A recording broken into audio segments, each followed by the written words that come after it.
नमस्कार, जनादेश के खास प्रोग्राम शख्सियत में आपका स्वागत है। मैं हूं आपके साथ प्राची सिंह और आज के इस खास प्रोग्राम शख्सियत में हम बात करेंगे एक ऐसे वैज्ञानिक की जिन्होंने पहली बार दुनिया को बताया कि पौधों में भी जान होती है। जी हां, हम बात कर रहे हैं भारत के महान वैज्ञानिक जगदीश चंद्र बोस की। इन्हें कौन नहीं जानता। जगदीश चंद्र बोस साहब को जगदीश चंद्र बसु भी कहते हैं। बहुमुखी प्रतिभा के धनी जगदीश चंद्र बसु असाधारण व्यक्ति थे।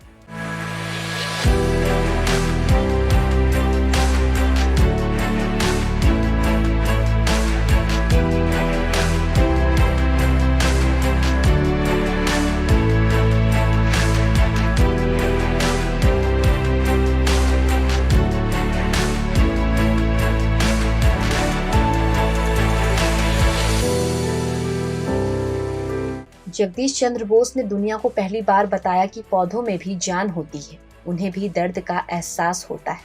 उन्होंने दुनिया को पहली बार सिद्ध करके दिखाया कि पेड़ और पौधे भी उत्तेजनाओं का अनुभव करते हैं, उन्हें भी सर्द गर्म प्रकाश और सुख दुख का एहसास होता है।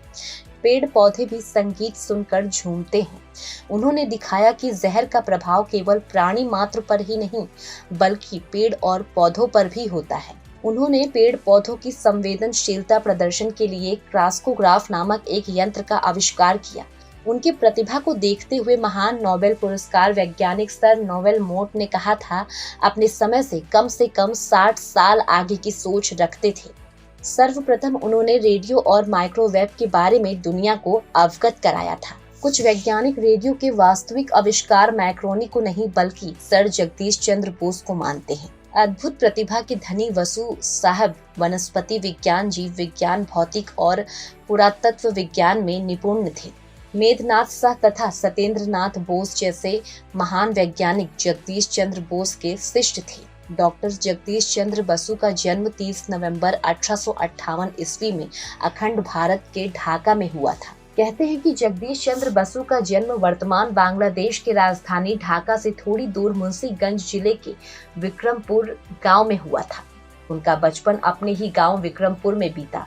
जगदीश चंद्र बसु की माता का नाम बामा सुंदरी तथा उनके पिता का नाम भगवान चंद्र बसु था।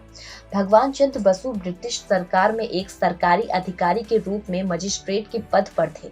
जगदीश चंद्र बसु अपने माता पिता के इकलौते संतान थे। उन्हें 5 बहनें थी। बसु साहब का लालन पालन बड़े ही सुख सुविधा के बीच हुआ। बचपन से ही जगदीश चंद्र बसु प्राकृतिक प्रेमी थे। उनके माता पिता जीते जी अपने इकलौते पुत्र की शादी कर पुत्र वधू को देखना चाहते थे। इस प्रकार डॉक्टर जगदीश चंद्र बसु की शादी का रिश्ता उनके पिता के एक दोस्त की बेटी के साथ पक्का हुआ। जगदीश चंद्र बसु की शादी सन 1887 ईस्वी में अबला देवी के साथ संपन्न हुई। उस वक्त अबला देवी मद्रास मेडिकल कॉलेज की छात्रा थी। अबला देवी एक आदर्श नारी थी। शादी के बाद घर का सारा काम अपने ऊपर ले लिया। इस प्रकार बसु साहब का वैवाहिक जीवन बड़ा ही सुखमय और शांतिपूर्ण के साथ बीता। बचपन से ही बसु साहब के अंदर धार्मिक पुस्तक रामायण और महाभारत के प्रति गहरी रुचि थी। उनके पिता एक अच्छे पद पर तैनात थे, इस कारण घर में किसी चीज की कमी नहीं थी। लेकिन बसु साहब के पिता ने उन्हें गांव के स्कूल में ही उनका दाखिला कराया। इस प्रकार जगदीश चंद्र बसु की शुरुआती शिक्षा गांव के ही स्कूल में हुई। बचपन से ही जगदीश चंद्र बसु पढ़ने लिखने में बहुत ही तेज थे। शुरू के 5 साल उन्होंने फरीदपुर के बांग्ला माध्यम स्कूल में शिक्षा ग्रहण की। बाद में उनका एडमिशन कोलकाता के जेवियर कॉलेज में हुआ, जहां उन्होंने अपने बैचलर डिग्री हासिल की। उन्हें जीव विज्ञान के प्रति बहुत ही गहरी रुचि थी। इस कारण बैचलर के बाद चिकित्सा शास्त्र में शिक्षा ग्रहण के लिए उन्हें लंदन भेजा गया। लेकिन कुछ स्वास्थ्य समस्या के कारण वे चिकित्सा शास्त्र में अपनी शिक्षा पूरी नहीं कर सके। लेकिन उन्होंने कैम्ब्रिज विश्वविद्यालय से विज्ञान में उच्च शिक्षा ग्रहण की। इस दौरान उन्हें कई बड़े वैज्ञानिकों से मिलने का मौका मिला। कहते हैं कि इस महान वैज्ञानिक ने अंग्रेजी की नीति का विरोध करते हुए लगातार 3 वर्ष तक कॉलेज में बिना वेतन के अध्यापन का कार्य किया। हुआ यूं कि लंदन से इंडिया वापस आने के बाद उनकी नियुक्ति कलकत्ता के प्रेसिडेंट कॉलेज में प्रोफेसर के रूप में हुई।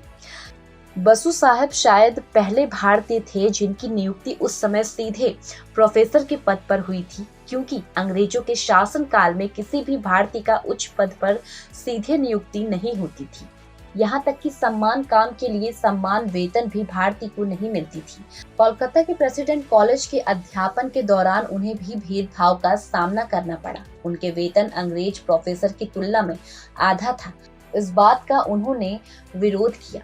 उन्होंने निर्णय लिया कि वे अंग्रेजों से आधा नहीं बल्कि एक समान वेतन लेंगे। उन्होंने 3 साल तक बिना वेतन के अपना सेवा दिया। अंत में उन्हें कॉलेज के प्रबंधन को उनके आगे झुकना पड़ा और अंत में उन्हें पूरा वेतन का भुगतान किया गया।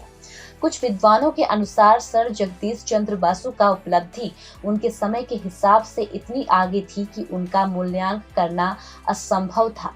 जेसी बोस साहब कॉलेज के अध्यापन के साथ साथ अपने अनुसंधान में भी निरंतर लगे रहते थे। उस समय कॉलेज के शोध के लिए उचित व्यवस्था का अभाव था। उन्होंने अपने अनुसंधान में अपना खुद का पैसा लगाया। जब दिन में उन्हें समय नहीं मिलता था तो वो रात में जगकर अपने शोध कार्य को अंजाम देती थी। सतत लगन और परिश्रम के द्वारा सर जगदीश चंद्र बसु ने ढेर सारी उपलब्धियां हासिल की। माइक्रोवेव पर काम करते करते उन्होंने माइक्रोवेव के द्वारा दूर स्थित घंटी को बजाकर दिखाया। उन्होंने बंगाल के तत्कालीन lieutenant governor sir William Mackenzie के सामने अपने प्रयोग का प्रदर्शन किया था। इस प्रकार जगदीश चंद्र बोस ने विद्युत चुंबकीय तरंगों का पहला सार्वजनिक प्रदर्शन 1894 ईस्वी में कोलकाता के टाउन हॉल में किया था। इसके साथ ही उन्होंने माइक्रोवेव तरंगों के लिए उपकरणों का आविष्कार किया। उन्होंने धातु और वनस्पति के संवेदनशीलता से विश्व को अवगत कराया। इस प्रकार आगे चलकर वे एक महान भौतिक शास्त्र के रूप में जगत प्रसिद्ध हो गए। अपने संपूर्ण जीवन काल में बसु साहब ने कई आविष्कार किए। आइए जानते हैं उनके आविष्कार के बारे में। उन्होंने पेड़ पौधे की संवेदनशीलताओं को सिद्ध करने और विश्व को प्रमाण सहित दिखाने के लिए एक यंत्र का निर्माण किया। उनका ये यंत्र क्रेस्कोग्राफी नाम से प्रसिद्ध था। अतः क्रेस्कोग्राफी का आविष्कार का श्रेय इसी महान वैज्ञानिक को जाता है। इस यंत्र की खासियत है कि ये पेड़ पौधे की सूक्ष्म गतिविधियों को कई हजार गुना बढ़ाकर दिखाता है। इस कारण सूक्ष्म गतिविधियों को भी आसानी से महसूस किया जा सकता है। बसु साहब का वनस्पति विज्ञान में अहम योगदान माना जाता है। बचपन से ही उन्हें पेड़ पौधे के अध्ययन में बहुत ही गहरी रुचि थी। वे पेड़ पौधे पर नित्य अपना अनुसंधान करते रहते थे। अंत में जाकर वनस्पति विज्ञान में उन्हें अभूतपूर्व सफलता मिली। उन्होंने पेड़ पौधे की संवेदनशीलताओं पर गहन अनुसंधान किया और इस निष्कर्ष पर पहुंचे कि पौधे में भी जान होती है। उन्होंने पहली बार दुनिया को बताया कि पेड़ पौधे का भी जन्म होता है, उसमें भी सुख दुख का एहसास होता है, उनकी भी मृत्यु होती है। पेड़ पौधे में भी महसूस करने की शक्ति होती है। उन्होंने पहली बार पेड़ पौधे में जीवन होने की बात से विश्व को अवगत कराया। इस तरह सर जगदीश चंद्र बसु ने पौधों में संवेदनशीलता की खोज की थी। अपने खोज के माध्यम से सर जगदीश चंद्र बसु ने हमारी राष्ट्र संस्कृति का सार बतलाया है, क्योंकि हमारे पौराणिक धर्म ग्रंथ में भी इस बात का प्रमाण मौजूद है कि पेड़ पौधों में भी जीवन होता है। हिंदू समुदाय के लोग बरगद, पीपल और तुलसी को देवतुल्य मानकर पूजा करते हैं। जीवन के अंतिम दिनों में उनका स्वास्थ्य खराब रहने लगा। वे कोलकाता से तत्कालीन बिहार आ गए। 30 नवंबर 1937 की सुबह के वक्त स्नान घर में वो फिसलकर गिर गए। कहते हैं कि थोड़ी देर बाद ही उनकी मृत्यु हो गई। इस प्रकार इस महान वैज्ञानिक ने करीब 79 वर्ष तक विज्ञान की सेवा कर भारत का मस्तिष्क गर्व से ऊंचा कर दिया। सर जगदीश बसु ने विज्ञान में शोध कार्य के लिए कोलकाता में बोस इंस्टीट्यूट की स्थापना की। आज जगदीश चंद्र बोस हमारे बीच नहीं है, लेकिन उनके योगदान को हमेशा याद रखा जाएगा। भले ही जगदीश चंद्र बोस नोबेल पुरस्कार विजेता नहीं बने, लेकिन उनकी उपलब्धियां किसी नोबेल पुरस्कार वैज्ञानिक से कम आंकी नहीं जा सकती। बसु साहब को विज्ञान में उनके अहम योगदान के लिए कई सम्मान और पुरस्कार से सम्मानित किया गया। ब्रिटिश सरकार ने उन्हें इंग्लैंड का सर्वोच्च सम्मान सर आर्थर नाइट की उपाधि प्रदान की। जगदीश चंद्र बसु को लंदन के रॉयल सोसाइटी नामक संस्था ने अपना फेलो मनोनीत कर सम्मानित किया। सन 1903 में अंग्रेज सरकार ने जगदीश चंद्र बोस को order of the star of India champion बनाया। वे सन 1928 में विनय विज्ञान अकेडमी के सदस्य और सन 1929 में फिनलैंड विज्ञान सोसाइटी के सदस्य मनोनीत किए गए। जगदीश चंद्र बोस को सम्मान में कलकत्ता स्थित उनके घर आचार्य भवन को म्यूजियम में परिवर्तित कर दिया गया। इस म्यूजियम में उनके द्वारा बनाए गए उपकरण आज भी सुरक्षित हैं। महान वैज्ञानिक जगदीश चंद्र के सम्मान में डाक विभाग ने सन 1958 में डाक टिकट जारी किया था। इनके सम्मान में सन 1909 में भारतीय वनस्पति उद्यान का नाम बदलकर आचार्य Jagdish Chandra Bose Indian botanical garden किया गया। बोस का पहला शोध कार्य बंगाल की एशिया सोसाइटी में प्रकाशित होने के लिए प्रेषित किया गया। उनके दूसरे शोध पत्र रॉयल सोसाइटी लंदन में सन 1895 ईस्वी में भेजा गया। दिसंबर सन 1885 में ही उनका एक अन्य शोध विद्युत के ध्रुवीकरण पर नई खोज शीर्षक से लंदन के इलेक्ट्रिशियन नामक पत्रिका में प्रकाशित हुआ। इस प्रकार सर जगदीश चंद्र बोस के शोध कार्य की वार्ता विश्व के अनेकों पत्र पत्रिका में प्रकाशित हुई।